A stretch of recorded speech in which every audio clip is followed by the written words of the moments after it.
Good evening, ladies and gentlemen, and members of Ballet International, and for the people who will be watching this interview on YouTube. I am presenting you Miss Diana Nowaczynski. She is a young ballerina. She is a student, and she is at the moment studying at the Academy of Fantasia Ballet Academy of Abu Dhabi with Mrs. Svetlana Elneyadi, who is the artistic director. And I asked to Mrs. Svetlana Elneyadi to talk to her, to Diana Nowaczynski, in order that we could make a short interview, because it's very nice to make interview with professional artists, teachers, choreographers. But I think that sometimes it's also to have the point of view of young students and give them the priority to express themselves. So you are welcome. Good evening, Diana. How are you doing? I'm good. How are you? I'm fine, thank you. I'm very pleased that you have accepted, and also that your parents have accepted you to participate to this short interview. So I just will make a very brief question, which is very important. When, at what age did you start your ballet class, and what motivated you to have this feeling to start, the ballet? Could you I started dancing around the age of 4, I believe. It was more my mother's incentive originally.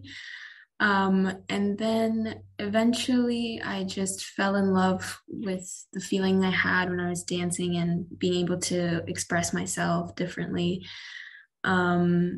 And also, I think what motivated me to continue were, of course, my teachers, who were a form of inspiration. And I think I've built some of my closest relationships and friendships through dance. So I think that was a big factor in that as well. Yes. And who were your teachers, your first teachers? So I remember Miss Julie was one of my first teachers of ballet. This was very long ago. And then this was originally when I first started dancing in Canada. Yes. And I believe Miss Krista and yeah, those were my two main ballet teachers. And then I moved to... Are you still in contact with them? No, unfortunately not. I guess we've moved on the separate pathways, but I hope to see them down the line. Okay. But you are still in contact with your other colleague or your other ballerinas who were doing ballet with you in the same class? Yes, I do still reach out to them and see how they are. I feel that dance just builds these really close and intimate relationships, and they're with you for life. And was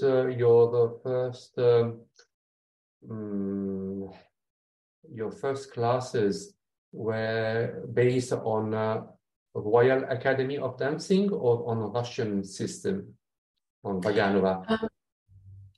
In Canada, when I first started, they didn't really follow a system. It was more of introductory, just to the world of ballet. Yes. And then eventually I joined a preparatory program. And in that program, we did Cecchetti classes and we also did RAD classes. Good. So it was a mixture of both. Yes. And in Canada, were you mixed with also boys' classes, or you were separate, girls who were doing class separately than boys? Unfortunately, there were not a lot of male students my age, so we didn't have any mixed classes. But I remember in watching the older classes, they would do partner work and they would have boys in the class, but I personally never had the chance to work in that environment. Yeah, so you never done a pas de deux class? No. No. Okay. Fortunately. Did you already start your point work? I first started my point work actually with Miss Svetlana. So she was the first person who got me on point and worked with me through that. And yeah, I'm very grateful for that. It's really a new experience.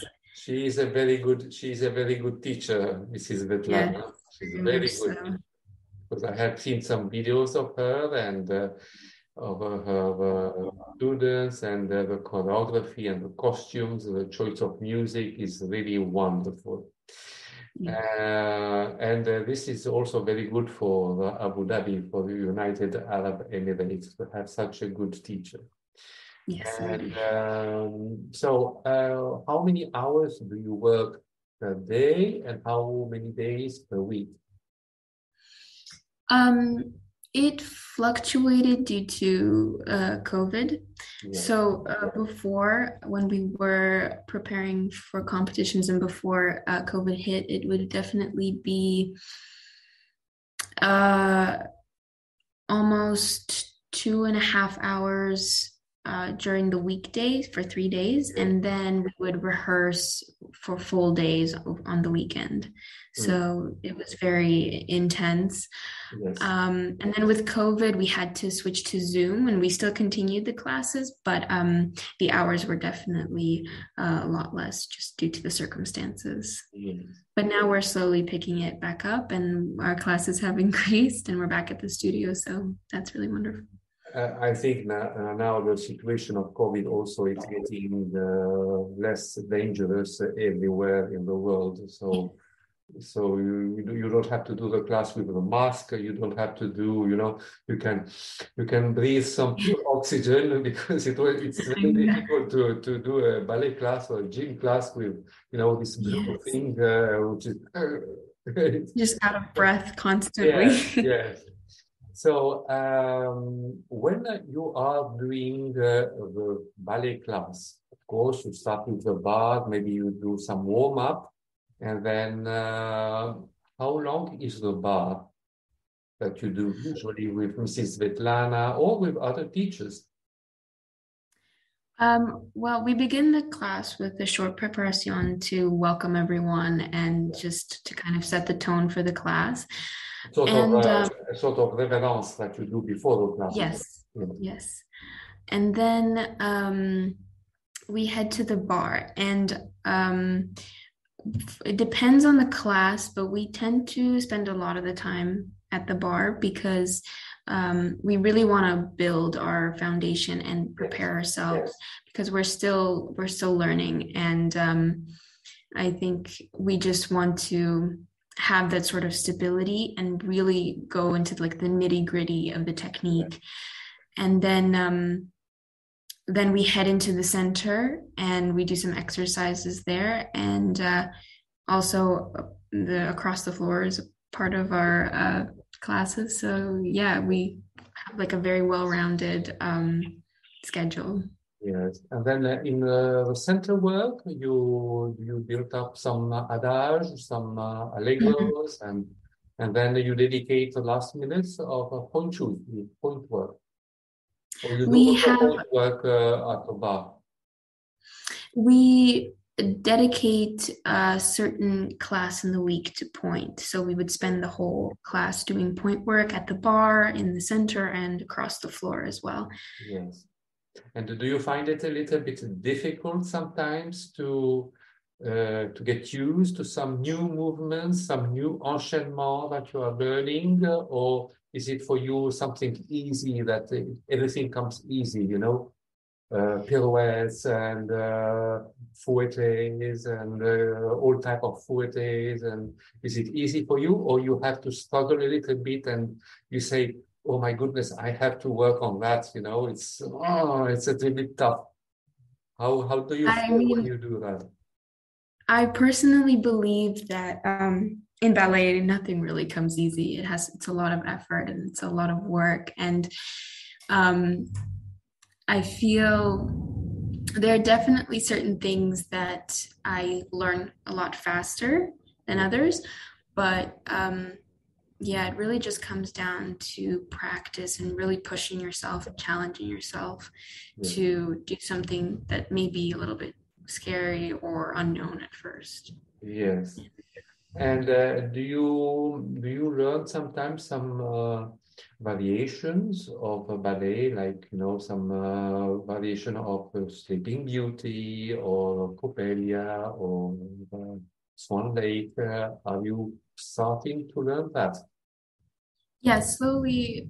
So we went to New York, I believe, in 2020, right before COVID started. And for that, it was my first ever solo variation. Yes, Miss Svetlana gave me the Pharaoh's Daughter. I yes, believe it's her entrance. So that for me, I hadn't been on point for very long and I had just started learning this. And so for me, it was just a whole new world of challenges. But I'm really thankful because that really pushed me and I think started my whole, I wouldn't say dance career, but just my repertoire and how I yes, work and how it sort of opened up a new understanding of how ballerinas work day to day in yes. the professional world. And have you ever tried to make some auditions for instance, just give an example, like at the Royal Ballet in England, just to apply and to make part of this great academy, or in other academies? Have you ever tried to write something down and to say, I wish to make an audition to see if I am up to participate and maybe to be accepted, because if you enter in a big academy like the Royal Ballet, and that would be a wonderful thing for you also, always if your parents, I mean, give you the permission to do that. Yeah, I mean, I've always aspired to audition to different ballet academies. But recently I'm graduating this year, so it's been searching for Yes, universities, things like that. And I was thinking of auditioning to Juilliard and Tisch actually, yeah, because as much as I love to dance and I would like to do so in the future, I think the ultimate goal for me to would be to become a choreographer. yeah. So I'm striving to audition to both of those schools. Good. That is very good. It's a very good attempt. So I wish you all the best for this, that you Thank you so succeed in much. this. Sometimes when you just think about a dream that you have in dance, in ballet, maybe the dream doesn't fulfill all Mhm. all in one time. It comes slowly, slowly, and you see that one day, without you notice, that what you have in your heart start to develop. It's like a flower, like a little flower that opens and becomes a beautiful rose. So these are your dreams, and you must believe, you must trust your dreams, always, always. Never underestimate yourself. Okay. So another question: uh, whenever whenever you see, for instance, in a ballet class, another girl who is doing some work better than you. And you say, inside your heart, there is this feeling that you say, "Ah, why is she doing better than me? And why I can't do the same thing? I must do it. I must do it." But in front of everyone, you say, you don't show that. You just think about it. I'm sure that you think about it. So, because it happens to all dancers. So, even to me, when I was young, I was looking to other dancers. I was saying, "Oh, I want to do better than him, and I want to do tout en l'air, and I can't do it." And I just was nervous with myself.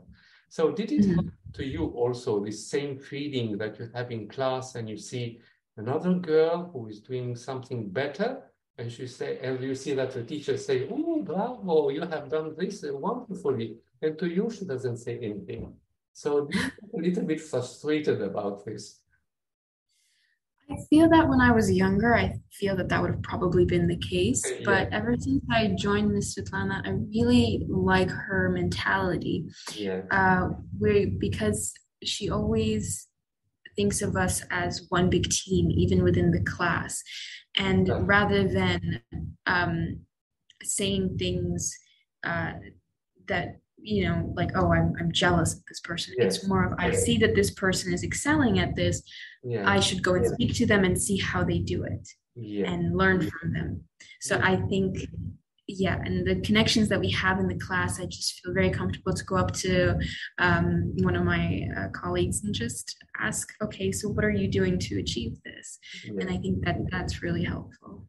Yes, and I think this is the main key, the main tool key that Mrs. Svetlana is also very good in that, is that she communicates that feeling of working like a team. Because in a ballet company, this is the idea, is to work in a team. And it's only with this criteria that a ballet company can succeed and make good work. Jealousies in ballet company mustn't never exist. Never, never, never.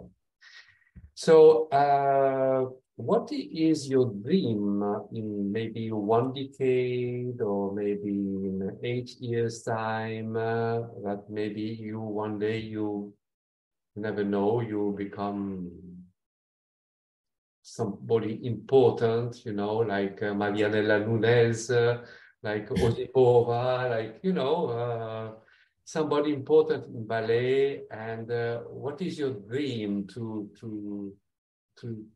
you put yourself in the future? Then you say, I wish I could work in that ballet company and take that role. And what is your dream? Just say it. I think for me, my dream is just being able to perform on stage, like Yes. at any time, and just enjoy myself on stage. Yes.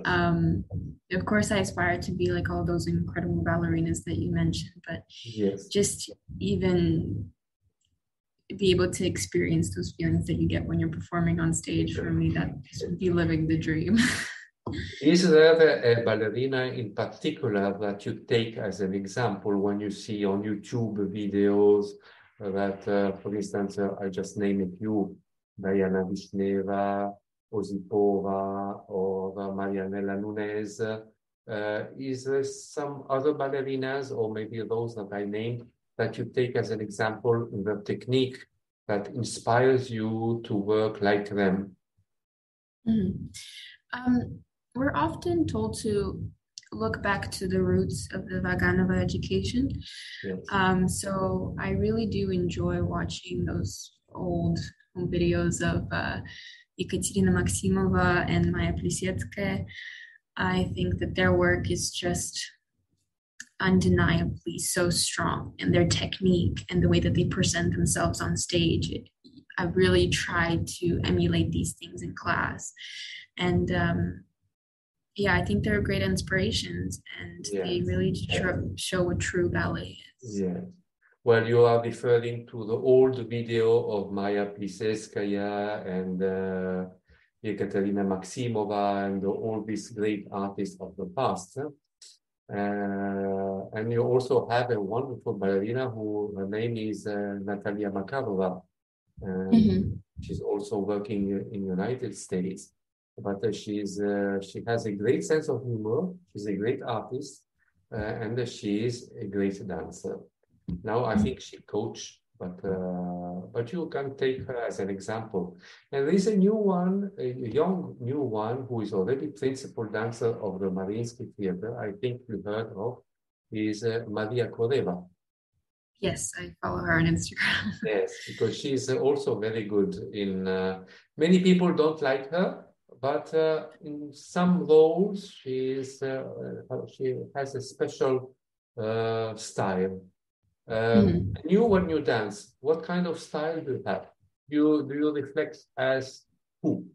Like Maya Plisetskaya, you wish to become like Maya Plisetskaya? You wish to become like Maximova, or you wish to try to do like Maria Koreva? I think that it's important to take these things from all the ballerinas that surround you, but it's also important to bring an element of yourself into the dance. Yeah. I think for me, I've always been quite described as a gentle personality. So Yeah. for me, things like kitri or anything very sharp in Spanish Yes. doesn't come as easily. Yes. So even when I'm doing those variations, as much as I would like to perform like Marinella Nunez, I love her Yes. kitri. I would definitely give an element of myself into the work that I do. Because I feel like you can't really separate the art from the artist. So Yes, yes, you are right for this. You are right. And what, if I may ask, do your parents are encouraging you to, there are different type of parents in all families, there are the type of parents that encourage their children to push them to study ballet because they wish that they succeed in ballet. And the other type of parents who says, well, you do it and we see then later what happens. If you succeed, okay, otherwise you choose another work. And the other parents who say straight, no, no ways. If you want, you do maybe 1 month or two and then it's finished, it's enough. So in your case, what kind of parents do you have? Are your parents encouraging you all the time? Do they follow you? Do they talk to you? And whenever you have a problem, they talk to you all the time, because this is very important in a family. Yeah, I'm very lucky. Both of my parents really support what I do, and I think they've just witnessed the progress that I've made and the effort that I've put into this.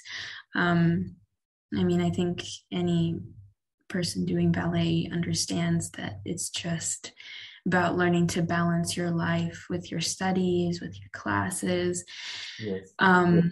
So my parents always just make sure to check if everything is going good and give me that extra push when maybe I am starting to get a bit overwhelmed. But no, they've always been very supportive of what I do, and they support the arts. My mom was a pianist for 13 years. So. And then beside ballet, do you study other art forms like contemporary or gymnastic or character dance or Spanish dance or whatever? But do you study other things besides the pure classic ballet? Yes, so we are offered to do character classes following the Moiseev school. Yeah. And Miss Svetlana also does modern and jazz classes, so we get to attend those once in a while. And in terms of other art forms, I do play the piano, so that was a big part of my upbringing as well. And I think that music and dance are quite harmonious with each other, so it's kind of an important pair to have. It's very important, yes. Yeah. Especially for the musicality, because you feel more the music when you dance and when you play the piano. Mm-hmm. What do you think if one day you become somebody important in ballet? Do you think that when you look at the ballet performance, for you, what does it mean? Is it something beautiful to look at, or sometimes you say, oh, it's a bit boring, or it's a bit monotonous, it's a bit repetitive? Do you think that if you have the possibility one day to change that, what would you do? Would you do it in your way, just to change, to modify this monotony, or in order that it becomes more appealing to the audience, more interesting to the audience? What do you think you would do? For me, whenever I would go to watch ballets, it's all about evoking emotion within the audience. It's about leaving an impact. It's not only just something beautiful to watch, it's something that people can reflect on after seeing one of these performances. And I think that's the most important aspect of this art form. It's about leaving an impact. Yes. And I feel that maybe recently it's sort of straying away from that Yes. and moving on to something more about showing off what you can do Yes. in a way of like Yes. flexibility or how many turns you can do. And I think that for younger generations, at least, it kind of strips away from the artistic aspect of it. So I feel like if I were to make an impact, it would just be bringing that back to the front. As important as all of those other things are, I just believe that the artistic ability is at the forefront of it. Yes. Do you think that artistic directors and choreographers, maybe because you are too young now, you still haven't worked in big ballet companies, but sometimes do you have the feeling that when you see auditions and you see that there are good students, that sometimes the decision of the choreographer or the artistic director is somehow unfair to not accept some students who, for you, are good. Mm-hmm. So do you think that the decision is a little bit unfair? You would say, no, you are wrong. I mean, I always trust the vision of the choreographer because I don't always think about it in terms of, oh, they're wonderful and it's not fair that they didn't get the part. Maybe they just didn't fit the vision of the choreographer. And I don't think just because maybe they weren't selected that closes all the doors for them. There's always so many opportunities. And I think that if that is not given to you at that current moment, it's not meant to be, and there's something maybe better coming towards you. So that's kind of how I perceive it. Oh, this is good. Do you study also some history of the music, history of dance beside ballet, or you just do the technique of ballet?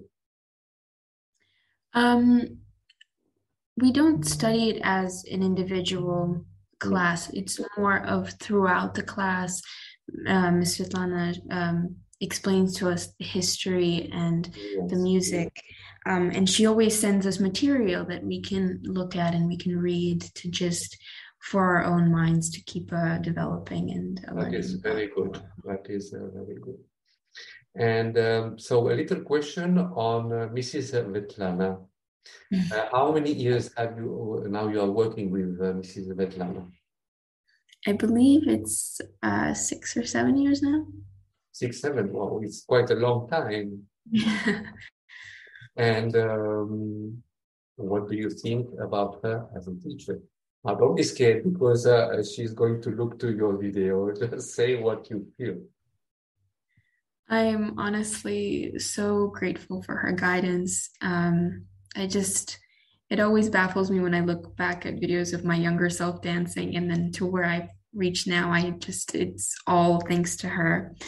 And I mean, she's very demanding and she gives us challenges, but I know that it's all for the betterment of our technique and our performance. So I'm very grateful for her.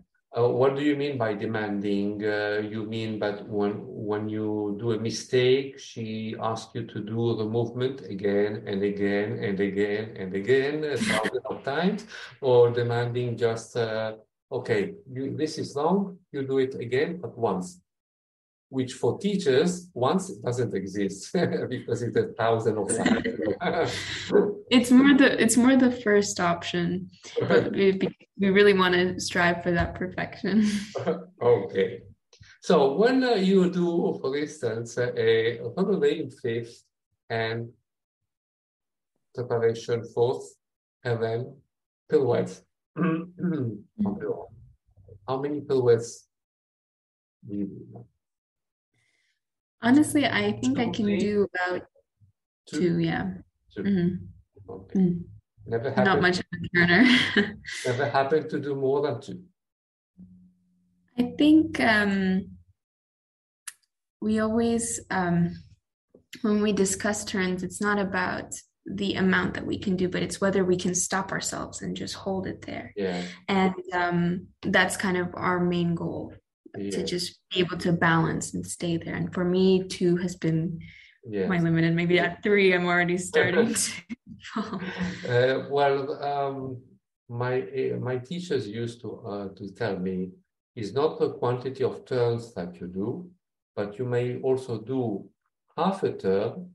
But the important is that you stay on demi-point and in aplomb, or in coupé or in reculé. But this is the most important, is that you stay in aplomb. And the aplomb is the most difficult part of the turn, because it's the time that you control your body, from your shoulder to torso, everything during the turn. And on pirouettes, how many turns?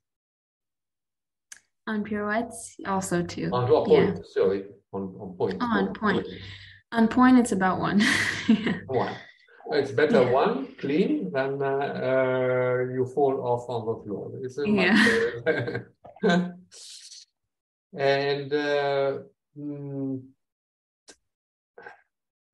have you ever wondered if one day maybe you could also try to become choreologist? You know what is a choreologist? That means it means that all the movements that you do in ballet, there is a special method which is based on Laban notation, that you copy all the movements. They have symbols, and they matches with the partition of the music. You see? Oh.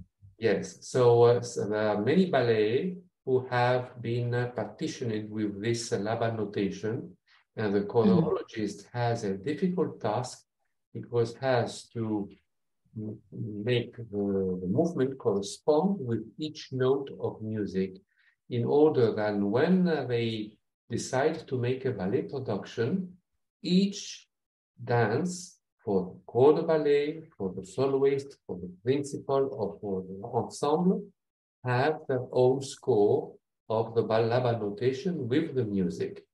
So the choreography to show the movement, explain the movement and the choreography. Of course, there is the main choreographer, and they built up the choreography of the ballet.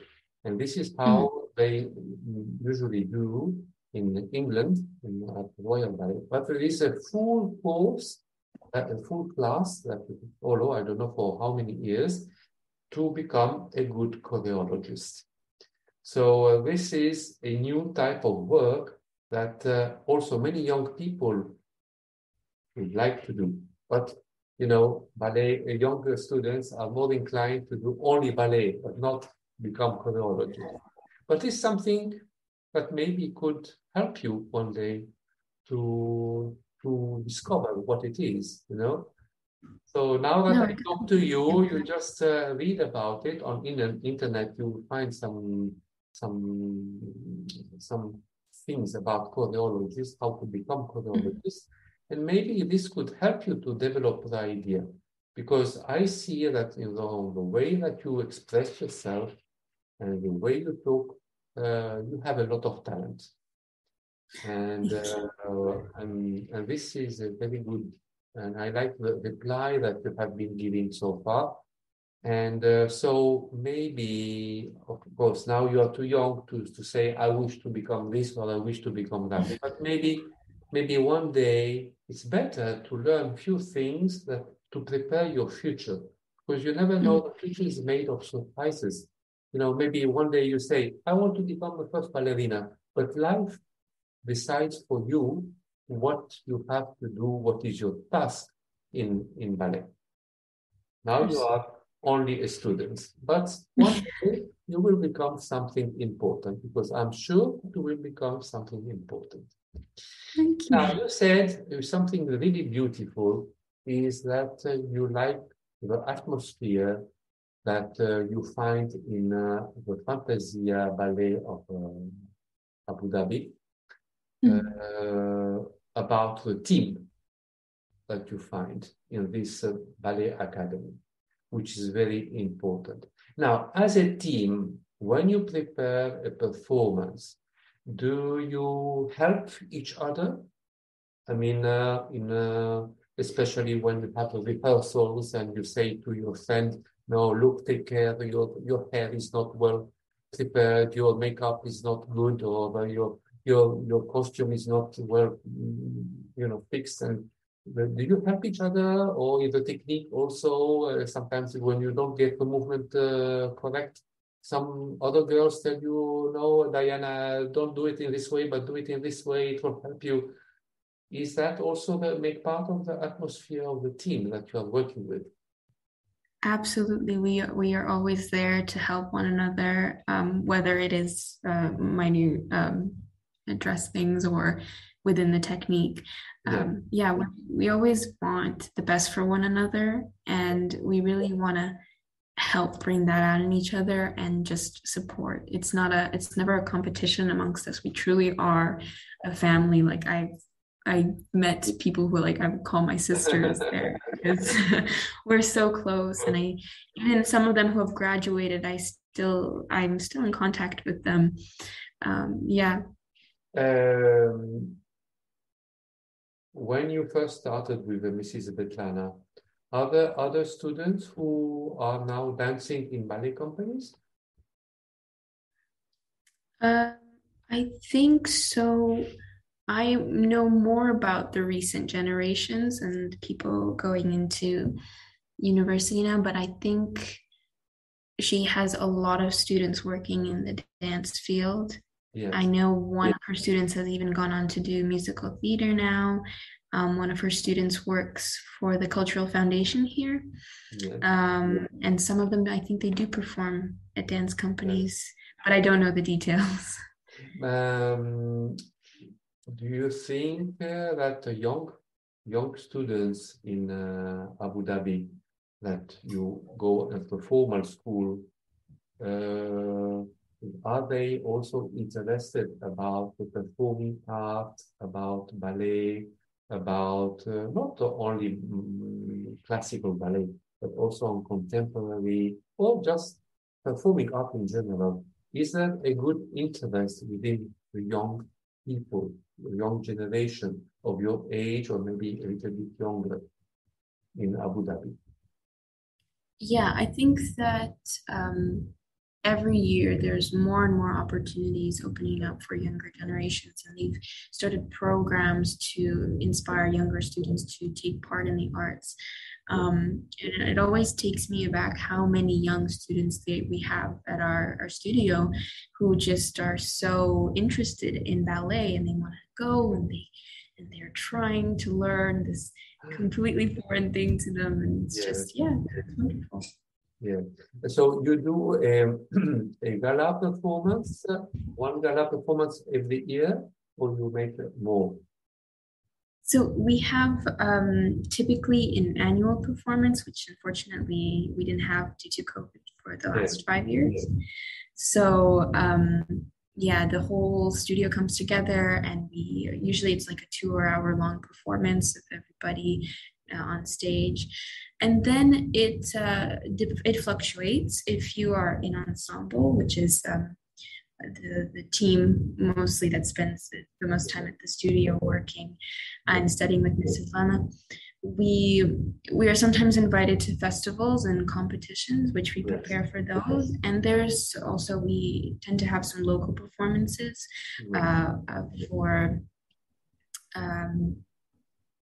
for events that happen in the city. Yes. And do you have ballet companies from overseas coming to Abu Dhabi to perform, like, I don't know, Bolshoi or other dancers from Europe who come, with little ensemble to make performances? Have you ever watched? I mean, is there an interest on the audience about that? Yes, I think ballet actually became quite in demand in Abu Dhabi and Dubai. I got the chance to watch the Nutcracker last December. Yes, I think they visited. We've had the Donetsk Ballet come and perform Corsar. I got to watch that, and actually some of the students from Fantasia got to be in it as well, just Wow. in the back. Yeah, that was awesome. And then I think we had the Spanish ballet come and they did Don Quixote. Yeah, so I got to watch that. Yeah. So more companies, but I think the most memorable one was we were going to watch Mo Dance by the Bolshoi. And The unfortunately, Bolshoi. The Bolshoi. yeah, Wow. unfortunately, Svetlana Zakharova got sick. So instead, we had all of the soloists and all of the prima ballerinas come and they would do pas de deux or solos for us from all the different ballets. So I think that was my most memorable ballet that I've watched. So for you, it was a dream to have the Bolshoi in front of you. Yeah, and we got to meet them backstage and take photos. So that was, for me, I was in heaven. I can imagine. This is the most beautiful gift that you had to meet in person the Bolshoi artist. I never had this chance. And what is your main wish that you wish to express now to the other students who are working with you in the same class, or maybe you're the youngest one, or also to students of your age who are in other countries? What is your wish that comes from your heart and you say for dance, to involve them to study ballet, to be creative, and maybe to one day to fulfill their dreams at the full with the ballet technique? So just try to express something nice to the young people of today. You are young, so you can talk to young people. For me, it's difficult to talk to young people because I'm old, but you can No. talk to them. You can talk to them much better than if I do. So just say something, and what happens in your heart? Just say. I let you think. I think it's all about perseverance. And if you really love what you do, you will put every obstacle aside and you will achieve what you wish. And I think also the most important thing is not to compare yourself to anyone else. Do everything to the best of your ability. And in that way, you will enjoy dance more and you will be able to be authentic, be yourself. And that's, I think, the most important bit. That is a very beautiful reply that you are giving to all the world of dance. And I hope that also ballet teachers, ballet choreographers will listen to your interview. Miss Diana, your interview is going to be uploaded on YouTube, if you don't mind, in order that everybody can see it. And because YouTube is very serious web communication for everyone. And so I will send you the link by email, and you may send always if you wish, and also your parents, if they allow you, to forward this link to all the students that you know, to all your friends in Canada, to all your teachers, if you think it's a good idea. I don't know, but I think that your interview is excellent. And you have been giving a wonderful picture of yourself, of your academy, and of how you are studying with great love and great passion the art of ballet. So I wish to thank you, Diana. Is there anything that you wish to say as a last message before we end up with this interview, this wonderful interview? Is there anything that you wish to say before we close? Just think about it with all your heart and say what you have inside your heart for the world of dance, because what you express from your heart could be a main key for the world of ballet of tomorrow. So whatever happens in your heart, just say it. Say it with all the strength, with all the power, like a volcano. Just boom, explode. Just do it. Just express yourself. Just love what you do, love who you are, and love what you create. I think that's all we can ever be as artists. It's beautiful, beautiful words. And you are a beautiful person because you have a beautiful heart. You have a strong passion of ballet, and I'm very happy and I'm very honored that you have been participating to this interview today. And once again, please extend my sincere regards and thanks to all the people who have permitted you to participate to this interview. And also from my heart, I tell you, thank you, Diana Nowaczynski, for participating to this. Thank you so much for having me. Okay, thank you very much, and we keep in touch. Okay? Of course, it's very nice to meet you. Bye-bye to everyone to Abu Dhabi. And work hard, never stop. Of course. Bye-bye. Thank you so much. Bye.